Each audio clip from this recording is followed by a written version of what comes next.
Alright, so we're ready to get started with round 4.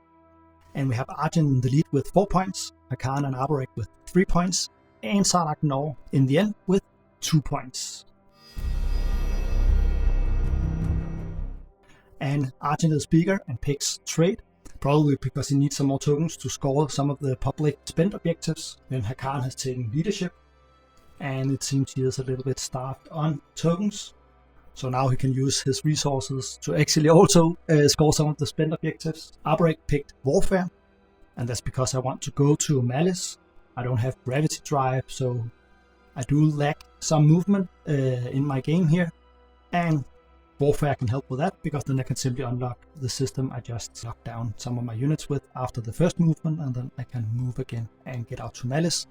And the advantage of doing it in this way is that I can actually get more ships to Malice, because Gravity Drive can only boost one of the ships. And Sarlacc Nor has picked Imperial, and that is probably because he wants to catch up. Megator Rex is for sure up for grabs, so he can easily take that, play the Imperial card, and then gain 1 extra victory point, which is crucial. And we also rolled for the NPC strategy cards, and this time Construction and Technology is played. And since Hakan started out, or he got leadership, so he starts. And his first thing was to activate adjacent to his home system, and he moves in with a Dreadnought, a Cruiser, Fighter, and 2 Infantry. And now it's Argent's turn, and he activates Sarlacc Nor's forward dock and moves in with 4 Destroyers and 2 Fighters. So let's see how the combat goes. Sarlacc Nor plays a Shields Holding, canceling 2 hits. And he produces 2 hits against Argent, so he removes 2 fighters. And we're rolling again. So now we have 4 destroyers left, producing 1 hit, and Sarlacc Nor produced 2 hits. And the most important part of this attack is to actually prevent Sarlacc Nor from attacking Atlas and the forward dock. But of course he is also weakened with how many units he can fly into Megator Rex with, making it easier to take it away from him. So Argent lost the fight here. Now he plays Primor, places 2 infantry, puts them on Megator Rex, again to make it a little harder for Sarlacc Nor to take the planet. And now it's Arborec's turn. He activates the system adjacent to his home system with the Gamma Wormhole. So this is the first movement towards Malice here. And we're moving in with 2 Dreadnoughts from one system, and a Carrier, a Fighter, and a Mech from the system with the Gravity Rift in it. Unfortunately, I'm being distracted, so I actually forget to roll for exiting the Gravity Rift. So that was an unfortunate mistake that I first discovered while editing the video here. And now it's Sarlacc Nor's turn, and he actually activated Megator Rex. Of course he did. So let's see what he flies in with. So his flagship, a Dreadnought, and 4 infantry. That leaves his forward dock very open. Of course Arborec cannot activate the system again. No, of course Argent can't activate that system again. But Arborec could, if he wanted to.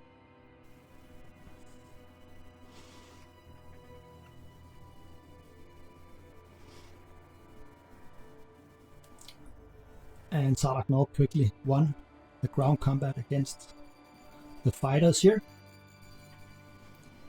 and has gained control of Megator Rex, so I guess he will play the Imperial card on his next turn. But first we're rolling for the NPC card, and the technology card is played. Argent does not research any technology. Arborec researches Antimars, and that's because there's an asteroid field with a frontier token in it, so he wants to go in there, and I want to go in there and explore that. Hakan and Sarlacc Nor does not research any technologies either.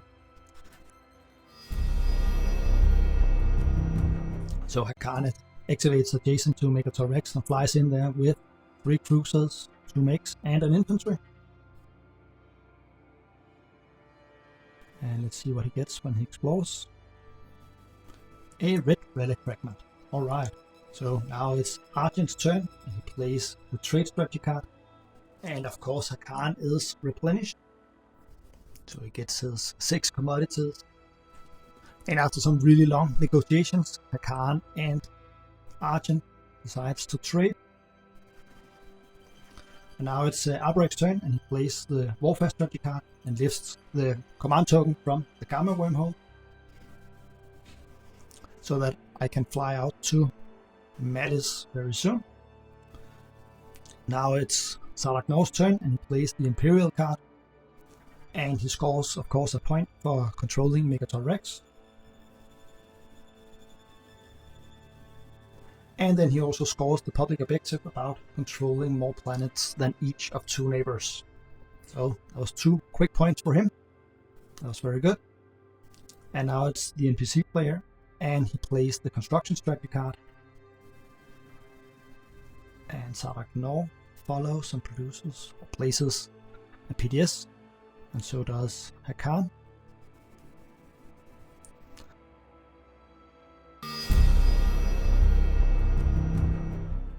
And when it gets to be Hakan's turn, he plays the leadership card, gains the 3 command tokens for free, of course. Argent buys 2 command tokens, so does Arborec. Now it is Argent's turn, and he activates out on Evera, a planet he has controlled for a long time, but didn't have any units on it. So he goes out there with a destroyer, a mech, and an infantry. And since the destroyer only has capacity 1, then you couldn't have 2 units with you, but the mechs are not taking up any space on the destroyer. And he also flies in there with a cruiser. And now it's Arborec, and he activates out on Malice, flips the planet, locks it, and takes the planet cards, and moves the entire fleet from the empty system.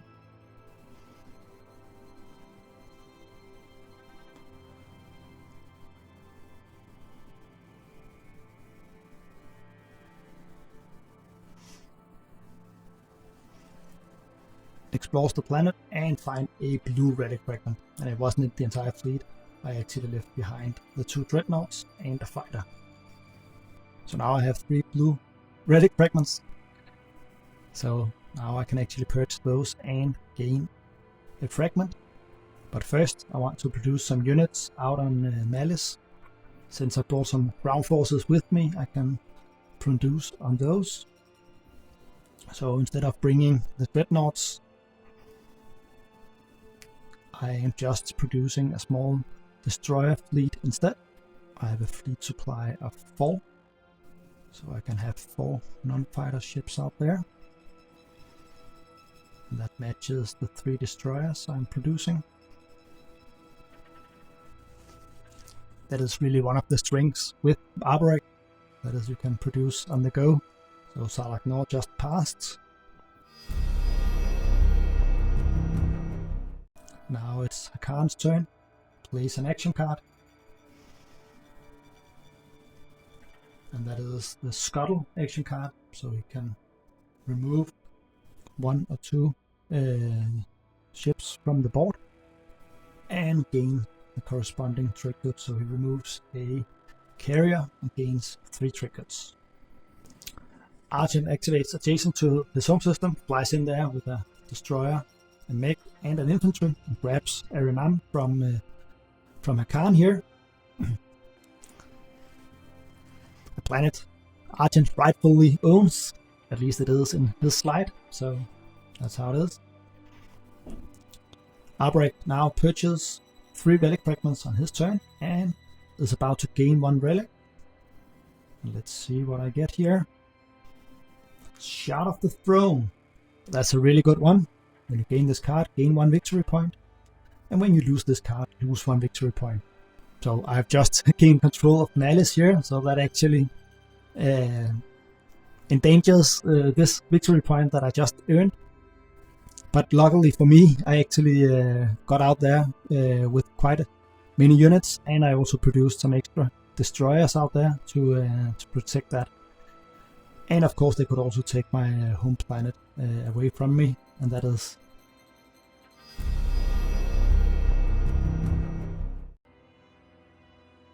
But at least that's one extra point for Arborec here.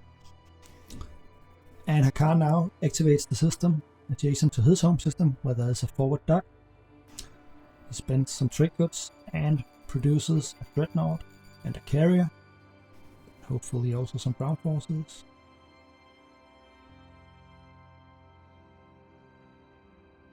One and two. And does he actually get away with placing those ground forces on that empty planet? Maybe he got away with that. Normally you have to place the infantry on the same planet as your space dock. Cannot produce them on an empty planet. Alright, it's Argent now. And he already prepared, he's going to produce. So he activates Atlas and produces 4 destroyers and 1 mech. Which is the maximum he can produce on that planet. And Arborec, now Argent actually flipped his agent so that the mech he produced can be placed on Envera instead, and protecting that planet even further against Hakan. Now Arborec activates the asteroid field and flies in there with a dreadnought and an infantry.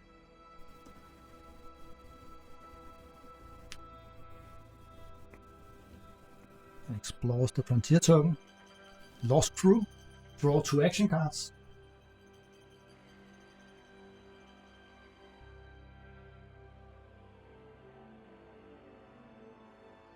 And then he actually produced a dreadnought in there.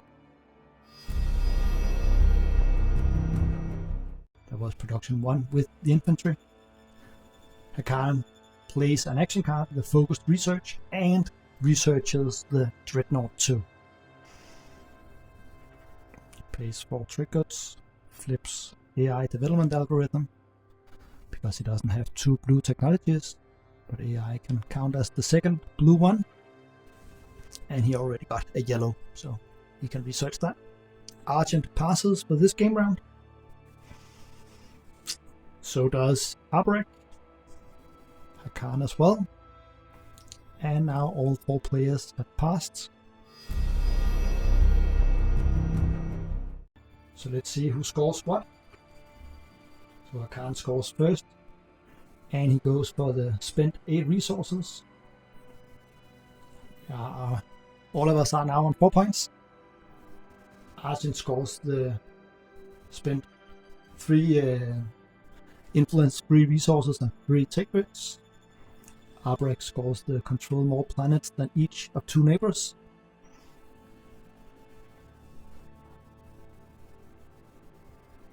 No, Arborec scores the one with controlling 4 planets with the same trait. Sorry, that was a mistake. That's why Malice was so important, because that was the 4th cultural planet.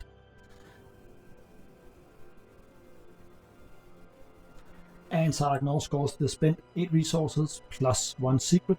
So now Sardagnor is actually in the lead. He was going from being on the last place to now being leading the game. So that was a really good round for Sardagnor, scoring 4 points. And we are now ready to reveal the first stage 2 public objective. Let's see what it is. And it is subdue the galaxy, control 11 non-home planets, which is just insane. We are now in the agenda phase, and this time it's Argent not participating, again because I'm playing both Argent and Arborec. Let's flip the first agenda and see what it is. Fleet regulations. Alright, so each player can have a maximum of 4 tokens in their fleet pool if it goes 4. Otherwise, everybody places 1 extra command token in their fleet pool, and it's taken from the reinforcements.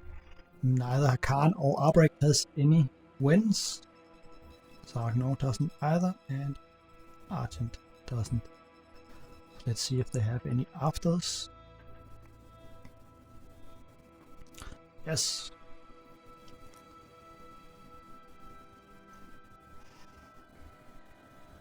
So Hakan played a leadership rider and placed it on 4. So that will give him some extra command tokens if the law is voted for, and was. So now we can have a maximum of 4 tokens in our fleet supply.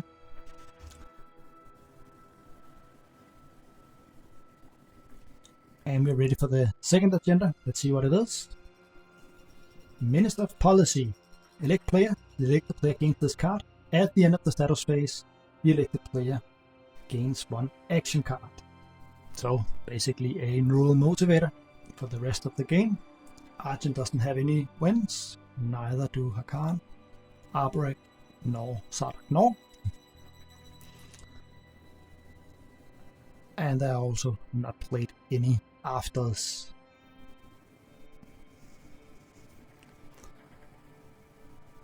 So Hakan spends all of his